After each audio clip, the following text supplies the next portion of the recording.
கரும்பெல்லாம் ஊனி வச்சோம்ல, அது கிளம்புதான்னு பார்த்தேன். இப்பதான் கிளம்பி வருது பாருங்க. பொங்கலுக்கு ஆயிடுமா? ஆயிடும்.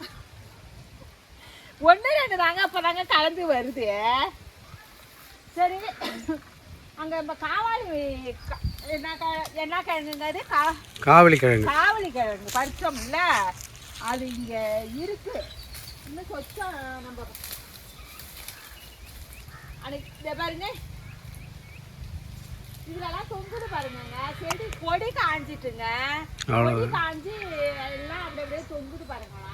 உளுந்து கிடக்கு பாருங்க, இங்க வாங்கலாம். உளுந்து கிடக்கு பாருங்க, எவ்வளோ பெரிய கிழங்கு.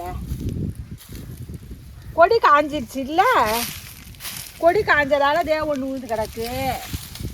நான் தான் வந்து பார்ப்போன்னு சொன்னேன் அன்னைக்கே. நீங்கள் தான் அதில் இல்லை நீங்கள் பாருங்க. ஐயோ உடு மேலே பாருங்க மரத்தில் தெரியுதா? அதே பாருங்க நிறையா உளுந்து கிடக்குங்க. இது காவாலி கிழங்கு. இது காவாலி கிழங்கா காவலி கிழங்கு? காவலி கிழங்கு. காவலி கிழங்கு. ஏங்க இவ்வளோ வேகப்படுறீங்க? தெரியும் கேட்குறேன். இது பாருங்க, இது வந்து கிராமத்தில் தாங்க நிறையா கிடைக்கும் இந்த கிழங்கு. டவுன்லலாம் அந்த அளவுக்கு இருக்காது. நாங்கள் ஒரு தடவை பறித்தோமா, அதுக்கப்புறம் நான் கொல்லை பக்கமே இந்த கடைசிக்கு வரல. இப்போ பார்க்குற கொடி காய்ச்சிட்டு இப்படி வை, அப்புறம் எடுத்துகிட்டு போகலாம்.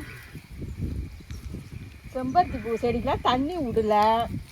அங்கே பாருங்க எல்லாம் எப்படி எல்லாம் தேங்காயெல்லாம் குடஞ்சி வச்சுருக்கு பார்த்தீங்களா? நல்ல இளநீ மரணம். தென்னை மரம் தான், மரணம் எல்லாம் அப்படி தான். எத்தனை மரணம் குடையும் போல நல்லா அழகாக பல்லு வச்சு குடஞ்சி வச்சுருக்கு. இதுக்கு என்ன செய்யறதுன்னு தெரியல. மருந்து தான் வைக்குவாங்கன்னு நினைக்கிறேன், தெரியல. மருந்து தான். எத்தனை எல்லாம் குடஞ்சி போட்டு வச்சிருக்கு. நல்லா இளநீ வெய்ய நேரத்துக்கு குடிக்கலாம். இந்த மரத்தில் மாம்பூ வச்சிருக்கேன். இந்த வருஷமாவது காய்ச்சிருமா? இந்த வருஷம் காய்க்கும். காய்க்குமா? கொட்டாது இல்ல, ஆனா பனி பெஞ்சா கொட்டும். பாதிக்கு பாதி கொட்டிட்டு பாதி காய்க்கும். பூ வச்சிருக்கு. ஆனா இது மரம் ரொம்ப வருஷத்து மரம். ஆனா மரம் கிளம்பல. ஆனா ஏதோ ஒரு ஆசைக்கு ஒரு காய் ஏதோ காய்க்கும். ஆனா ஒட்டுமாங்க நல்லா இருக்கும்.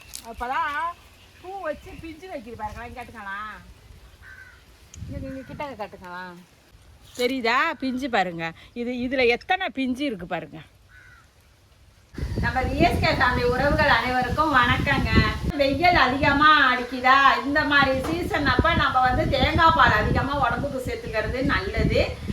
வாய் புண்ணு வயிற்று புண்ணு எல்லாமே வரும். அதெல்லாம் கொஞ்சம் புண்ணு ஆற்றும்னு சொல்கிறாங்க. அதுக்கு பார்த்தீங்கன்னா இதை மாதிரி நம்ம வந்து தேங்காய் பால் ரசம் தான் இன்னைக்கு வைக்க போகிறேன். நல்லா பூண்டு மிளகெல்லாம் தட்டி போட்டு தேங்காய் பால் ஊற்றி ரசம், அது சூப்பராக இருக்கும். சாதத்துக்கு சாப்பிட்றதுக்கு அப்படியே பெருசாகவே சூப்பு மாதிரியே கூட நம்ம அந்த ரசம் வச்சு குடிக்கலாம், நல்லா இருக்கும். வாங்க அது எப்படி செய்யறதுன்னு பார்த்துருவோம்.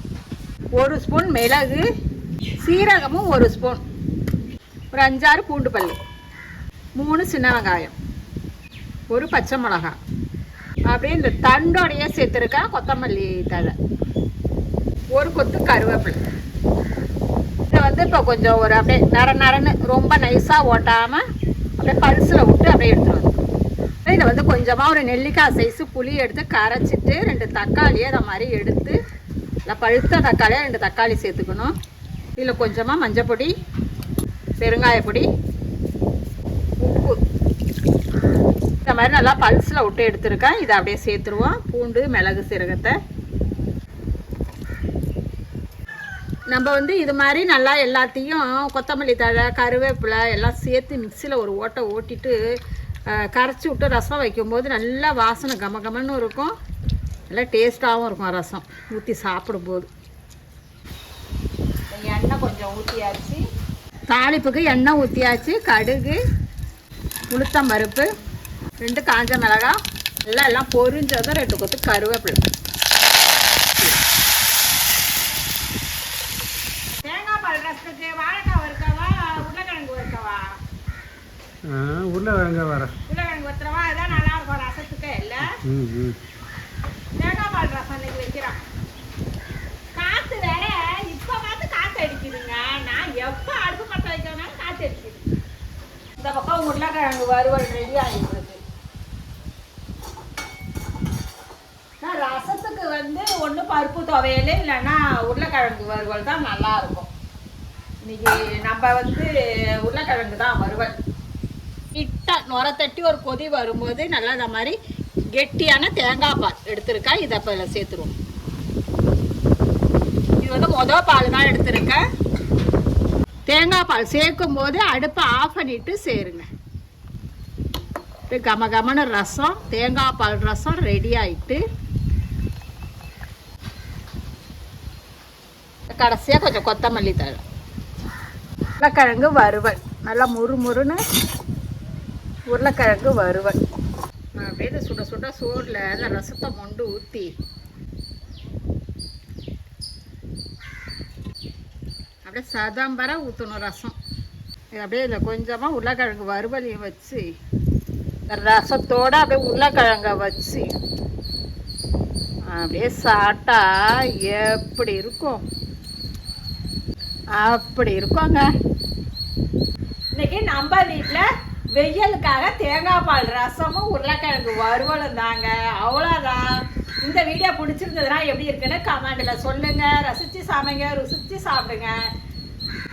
நாளை சந்திப்போம்.